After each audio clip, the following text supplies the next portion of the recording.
ይህ ማይክል አስትሮሎጂ ነው። ይህ የ20 ደቂቃ ጥልቅ የልደት ካርታ ትንታኔ ነው። እመቤቴ፣ ይህን የልደት ካርታ ስመለከት መጀመሪያ የሚታየኝ ነገር ቢኖር በውስጥሽ ያለው ከፍተኛ የሆነ የእሳትና የውሃ ግጭት ወይም ደግሞ ውህደት ነው። ይህ ዝም ብሎ ካርታ አይደለም። ይህ የጦር ሜዳና የቤተ መቅደስ ቅልቅል ነው። እስቲ በጥልቀት እንገባ። በመጀመሪያ ደረጃ ያንቺ ማንነት የተገነባው በኤሪስ ኃይል ነው። ሳን ኢን ኤሪስ፣ ሙን ኢን ኤሪስ፣ መርኩሪ ኢን ኤሪስ እንዲሁም ካይሮን እና ሊሊት በኤሪስ ውስጥ ይገኛሉ። ይህ ማለት ምን ማለት ነው? ይህ ስቴሊየም ወይም የፕላኔቶች ክምችት አንቺን ሱፐር ኤሪስ ያደርግሻል። አንቺ የተፈጠርሽው ለመምራት፣ ለመጀመር እና መንገዱን ለመክፈት ነው። የኤሪስ ጉልበት ጥሪ፣ ቀጥተኛ እና በጣም ፈጣን ነው። ነገር ግን እዚህ ጋር አንድ ትልቅ ፓራዶክስ አለ።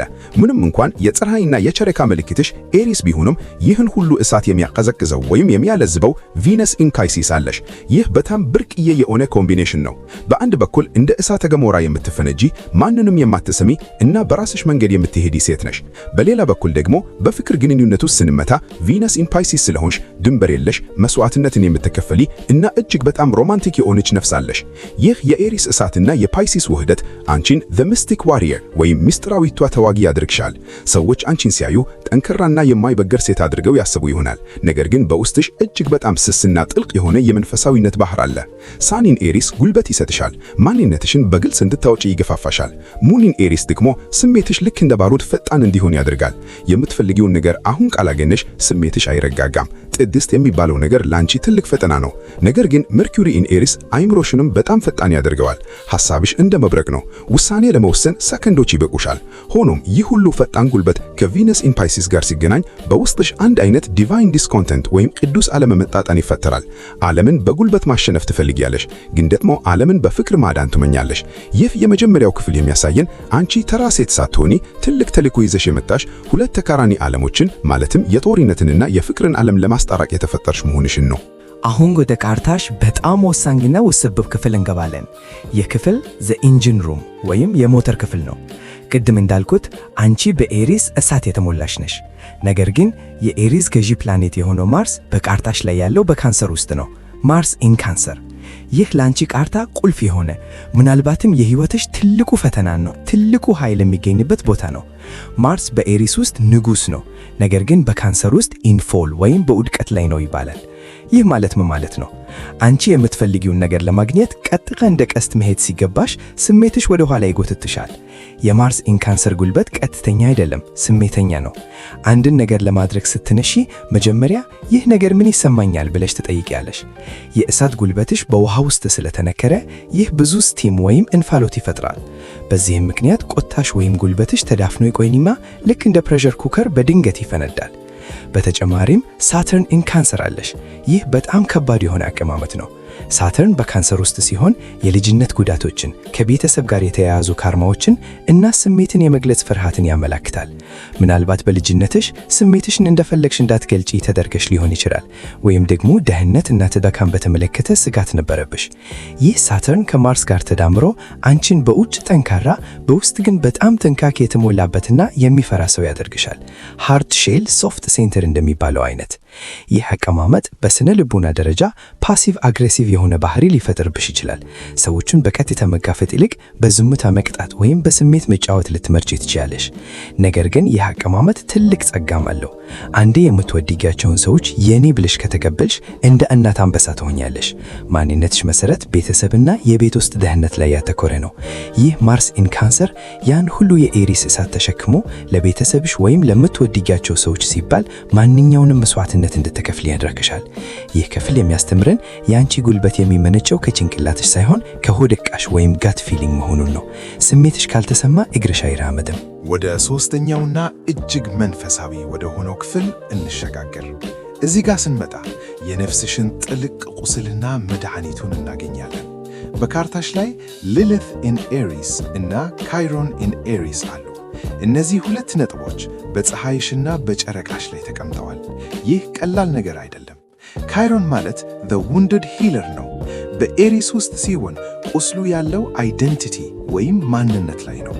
ምናልባት በሕይወትሽ ብዙ ጊዜ እኔ ማን ነኝ ወይም እኔ መኖር ይገባኛል ወይ የሚል ጥያቄ በውስጥሽ ተመላልሶ ሊሆን ይችላል። ሰዎች ችላ ሲሉሽ ወይም ፍላጎትሽን ሲጋፉሽ የሚሰማሽ ህመም ከተራ ሰው የተለየ ነው።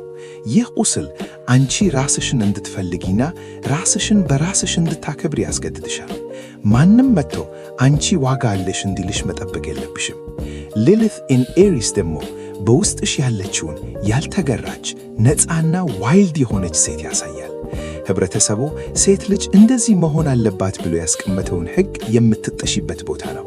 ይህ ጉልበት አንዳንድ ጊዜ ከወንዶች ጋር ለሚኖርሽ ግንኙነት ውጥረት ሊፈጥር ይችላል። ምክንያቱም የበላይነትን ወይም ቁጥጥርን በፍጹም አትቀበይም። ነፃነትሽ ሲነካ በውስጥሽ ያለው አውሬ ይወጣል።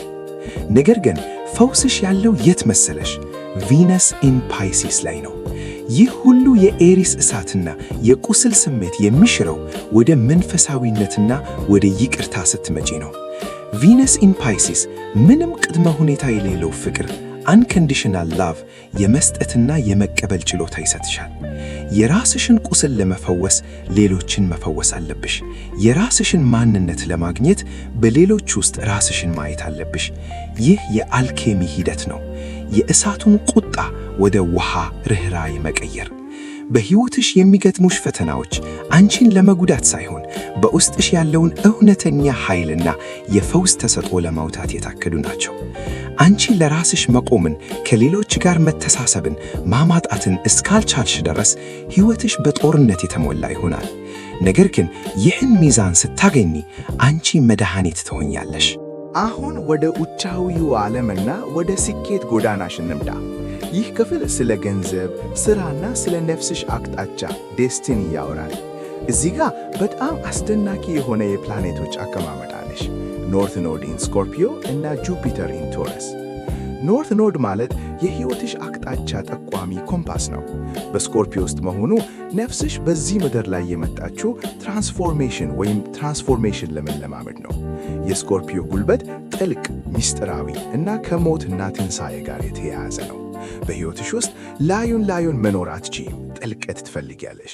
በሥራ፣ በፍቅር፣ በገንዘብ ሁሉንም ነገር እስከ ጥግ ማየት ትፈልጊያለሽ። ሳውት ኖድ ኢን ቶረስ ደግሞ ባለፈው ሕይወትሽ ወይም በልጅነትሽ መረጋጋትን፣ ቁሳዊ ነገርን እና ምቾትን እንደለመድሽ ያሳያል። ነገር ግን በዚህ ሕይወት ያንን ኮምፎርት ዞን ሰብረሽ መውጣት አለብሽ። ደህንነትን ከመፈለግ ይልቅ ስጋትን፣ ሪስክ መውሰድ አለብሽ። ጁፒተር ኢን ቶረስ ደግሞ የሀብት በርሽ ነው። ጁፒተር የዕድልና የስፋት ፕላኔት ነው። በቶረስ የገንዘብ ምልክት ውስጥ ሲቀመጥ በተፈጥሮሽ ገንዘብን የመሳብና የማባዛት ችሎታ አለሽ። ነገር ግን ይህ ሀብት የሚመጣው በተለመደው መንገድ ሳይሆን በኖርት ኖድ ኢን ስኮርፒዮ በኩል ነው። ይህ ማለት ምን ማለት ነው? የሌሎቹን ሀብት ማስተዳደር፣ ኢንቨስትመንት፣ ሳይኮሎጂ ወይም ደግሞ ሚስጥራዊ በሆኑ ነገሮች ውስጥ ስኬት ታገኛለሽ ማለት ነው። ስራሽ ተራ የሆነ ከ20 እስከ 20 ስራ መሆን የለበትም።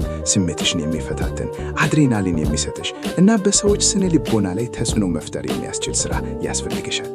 ዩራነስ ኢን ስኮርፒዮ አብሮ ስለሚሰራ በቴክኖሎጂ፣ በምርምር ወይም በፈጠራ ስራዎች ላይ ድንገተኛ የሆነ ስኬት ብሬክትሩ ልታገኝ ትችላለሽ። የሙያ ህይወትሽ ልክ እንደ ፊኒክስ ወፍ ነው። ብዙ ጊዜ ፈርሶ እንደገና ይገነባል። ነገር ግን በእያንዳንዱ ጊዜ ይበልጥ ጠንከራና ሀብታም ሆነሽ ትወጫለሽ። መፍራት የለብሽም፣ ምክንያቱም ጁፒተር ኢን ቶረስ መሬት ላይ ጠንከራ መሰረት ይሰጥሻል።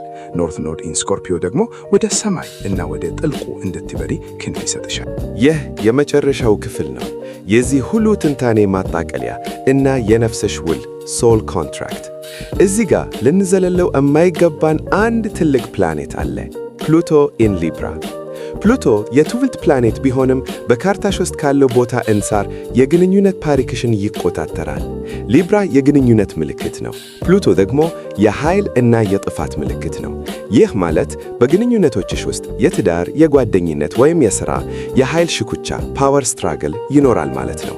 ግንኙነቶችሽ ላዩን ሰላማዊ ሊመስሉ ይችላሉ፣ ግን በውስጣቸው ከፍተኛ የሆነ የሥነ ልቦና ጫና ይኖራቸዋል። ነፍስሽ የመጣቸው በግንኙነት ውስጥ ራስን ሳያጠፉ እንዴት ከሌላ ሰው ጋር መዋሃድ እንደሚቻል ለመማር ነው። አሁን ሁሉንም እንሰበስበው። አንቺ በኤሪስ እሳት የተጀመርሽ፣ በካንሰር ውሃ የተፈተንሽ፣ በፓይሲስ ፍቅር የተባረክሽ እና በስኮርፒዮ ጥልቀት የምትለወጪ ሴት ነሽ። የሕይወትሽ ዋይና ፈተና በራስ ወዳድነት ኤሪስ እና በራስ መስዋዕትነት ፓይሲስ ካንሰር መካከል ያለውን ሚዛን መጠበቅ ነው። በጣም ጠንካራ ስትሆኚ ሰዎች ይሸሹሻል። በጣም ስትለሰለሺ ደግሞ ሰዎች ይረግዱሻል። ሚዛኑን የት ታገኘዋለሽ? መልሱ ኦተንቲሲቲ ወይም እውነተኝነት ላይ ነው። ስሜትሽን ሳትደብቂ ካንሰር ውንድን በመፈወስ ማንነትሽን ሳትተይ ኤሪስ ፓወርን በመጠቀም ጥልቅ የሆነ ፍቅርን ቪነስ ኢን ፓይሲስ መስጠት ነው። ይሄ ቀላል አይደለም። ለዚህም ነው ማስተር ክላስ ያልኩት። አንቺ የተፈጠርሽው ለተራ ሕይወት አይደለም። የተፈጠርሽው ሰዎችን ለማንቃት፣ ለመምራት እና በጥልቅ ለመውደድ ነው። የሕይወትሽ ሁለተኛ አጋማሽ ከመጀመሪያው በበለጠ እጅግ የተሳካ እና የበሰለ ይሆናል። ምክንያቱም የሳተርን ኢን ካንሰር ተጽዕኖ በጊዜ ሂደት እየቀለለ እና የጁፒተር ኢን ቶረስ በረከት እየጨመረ ስለሚሄድ ነው። እሚቤቴ፣ አንቺ የራሱ ሕግ ያላት ንግሥት ነሽ። ዓለምን በራስሽ ሕግ ለመምራት አትፍሪ። ይህ ማይክል አስትሮሎጂ ነበር። ኮከቦችሽ ያንቺን መንገድ ያብሩ። አመሰግናለሁ።